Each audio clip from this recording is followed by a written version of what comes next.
అంటే గతంలో ఒక చర్చ జరిగింది లోకేష్ గారు.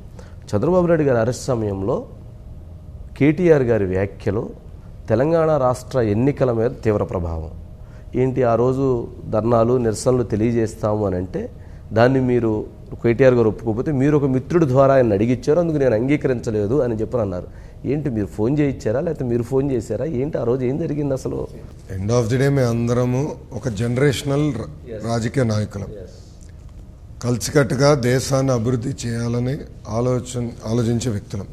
సో ఇటు రామ్ అవ్వచ్చు, అటు రేవంత్ గారు అవ్వచ్చు, మేమందరం ఒక ఆలోచనతో ఒక వ్యూహంతో ఉన్నాం. కొంచెం రేవంత్ గారు నాకన్నా ఒక జనరేషన్ ఓల్డర్, సో బట్ అందరూ ఒక ఆలోచనతో ఉంటాం. సో నేను జనరల్గా పాజిటివ్గా టచ్లో ఉంటాను, దాంట్లో డౌట్ లేదు. ఆనాడు రామ్ది కూడా యాక్సిడెంట్ అయింది, పడిపోయారు. యాక్సిడెంట్ కాదు, టక్కని బ్రేక్ కొడితే పడిపోతే నేను నిజంగా వీడియో చూస్తే బాధపడా. కింద పడి ఉంటే తల పగలేది, నిజంగా అదృష్టం, జస్ట్ మిస్, వెరీ లక్కీ. ఇమీడియట్గా మెసేజ్ పెట్టా, అది వాస్తవం, దాంట్లో డౌట్ లేదు. ఒక మిత్రుడిగా నేను పెట్టాను. తర్వాత కేసీఆర్ గారు కూడా కింద పడిన వెంటనే నాకు తెలిసినట్టే మెసేజ్ పెట్టి ఏమైంది, ఎలా ఉన్నారు అని అడిగాను. బాబు గారు కూడా ఇది జరిగినప్పుడు ఆయన కూడా అడిగారు, ఆరోగ్యం ఎలా ఉంది, బాబు గారు ఆరోగ్యం బాగుందా, హౌస్ ఇట్ డూయింగ్ అని కనుక్కున్నారు. అలా we remain to be in touch.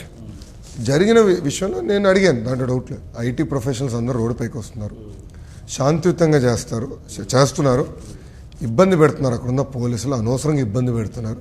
వీళ్ళు 2 గంటలు 3 గంటలు protest, peaceful protest. IT professionals law and order problem create చేయరు, ట్రాఫిక్ ప్రాబ్లం క్రియేట్ చేయరు. ఫుట్పాత్ పైన పీస్ఫుల్గా వాళ్ళ వంతు వాళ్ళు నిరసన తెలుపుతున్నారు, బాబు గారికి అండగా నిలబడుతున్నారు అనేది నేను చెప్తాం జరిగింది. బట్ అది law and order problem create చేస్తుందేమో అని రామ్ భావించాడు ఆ రోజు, అంతే జరిగింది.